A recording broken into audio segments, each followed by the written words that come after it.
Disclaimer: this narrative has been prepared using a range of historical, Maqtal, and traditional sources, commonly referenced within the Shia Muslim community.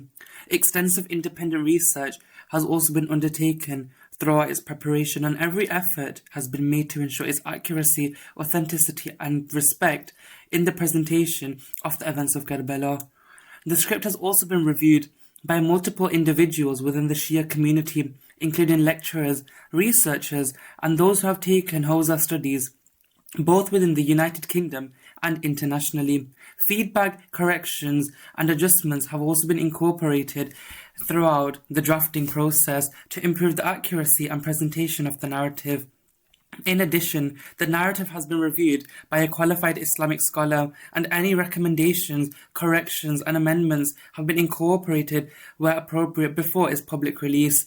Nevertheless, as with many historical accounts, certain events and details may remain subject to differing scholarly opinions and their transmission, interpretation, and historical reliability. The purpose of this narrative is to commemorate the sacrifice of Imam Hussain alayhi salam and the tragedy of Karbala, while it's conveying its lessons, values, and emotions preserved through generations of remembrance.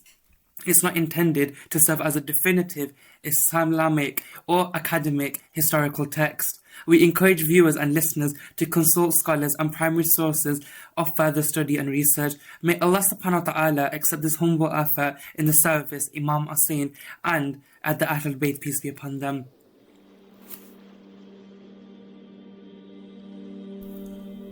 أعوذ بالله من الشيطان الرجيم بسم الله الرحمن الرحيم. In the name of Allah, the most compassionate, the most merciful. There are stories that are remembered for a generation. There are stories that are remembered for a century.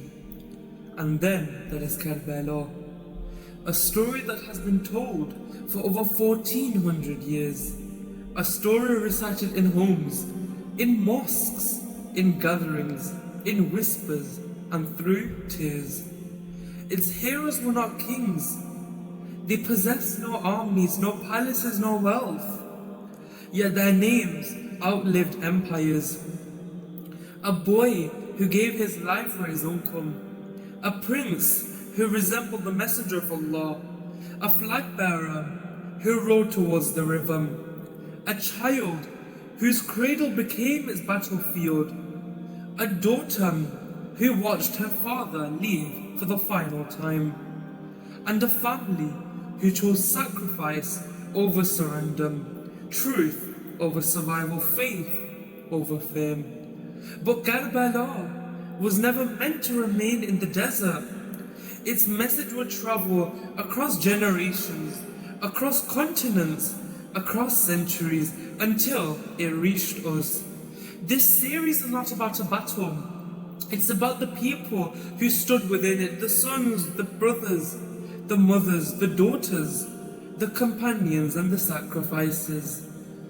Before the sons of Karbala witnessed the martyrdom of Abbas, before Ali Akbar rode to battle, before Qasim sought permission from his uncle, before Sakina said farewell to her father, there was a journey towards destiny, a journey towards sacrifice, a journey towards Karbala. And it begins with the youth, the son of Hasan, a boy named Qasim. Thank you for listening to the Muharram Narrative by Furqan Youth Foundation Manchester. This project was made possible through the efforts of our volunteers and everyone who gave their time, voices, support, and prayers.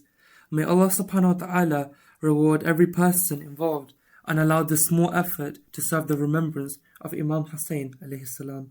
Wassalamu alaikum wa rahmatullahi wa barakatuhu.